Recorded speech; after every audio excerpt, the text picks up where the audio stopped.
Bonjour à tous, je vous retrouve pour la suite du challenge Tour d'horizon des arcanes majeurs. Aujourd'hui, nous en sommes à l'empereur. Alors, j'ai choisi 3 illustrations que j'apprécie dans les jeux que je possède. Alors, qu'est-ce que j'aime voir dans la carte de l'empereur? Alors, tout d'abord, ce jeu, c'est le Ezikos Tarot. Je ne peux pas vous montrer la boîte, mais voilà, c'est un très très beau jeu auto-édité. Voilà, alors, l'empereur, il a un air un petit peu de Chabal, je trouve. Voilà, il y a une force qui se dégage de cette illustration qui est magnétique. Alors il est assis.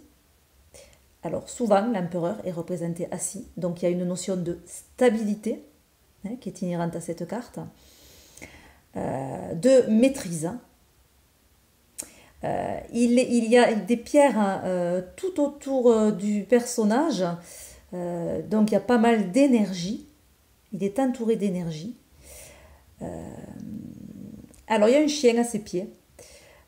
Donc pour moi c'est un signe un petit peu de protection aussi, puisque c'est un protecteur, notre empereur. C'est une force. Il est là pour protéger. Il y a une autorité derrière son regard.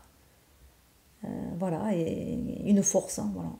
Donc j'aime cette illustration. J'aime quand l'empereur est vraiment bien campé, bien assis, et où on ressent cette force et cette autorité, cette notion aussi de leadership.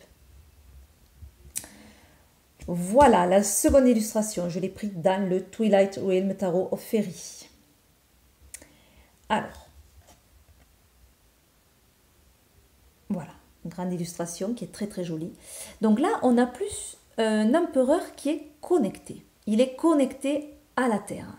Donc il y a aussi une notion de protection, protection de la terre. Il a des feuilles dans ses cheveux. Voilà, il ferme les yeux, il est en adéquation avec son monde. On sent bien donc du coup cette notion de stabilité, encore une fois.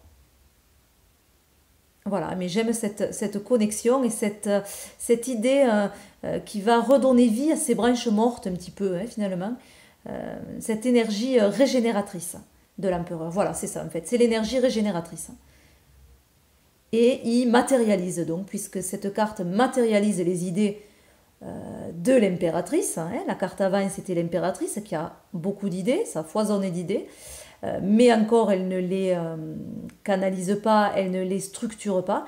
Lui, il structure, il gère, il matérialise, et donc il donne vie au projet.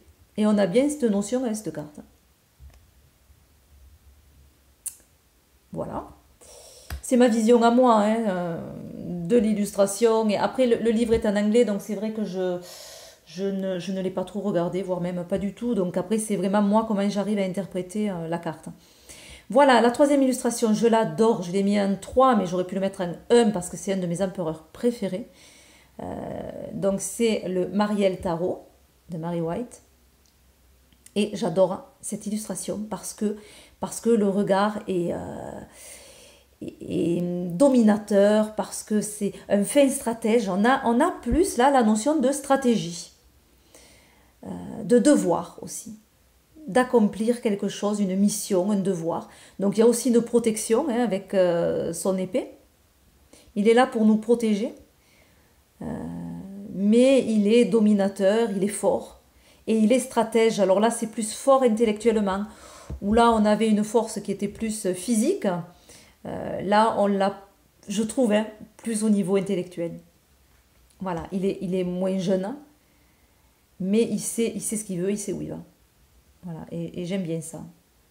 Il est très très beau. Voilà pour mes empereurs préférés. Je vous retrouve demain pour la carte du pape. Je vous fais plein de gros bisous. Bye bye.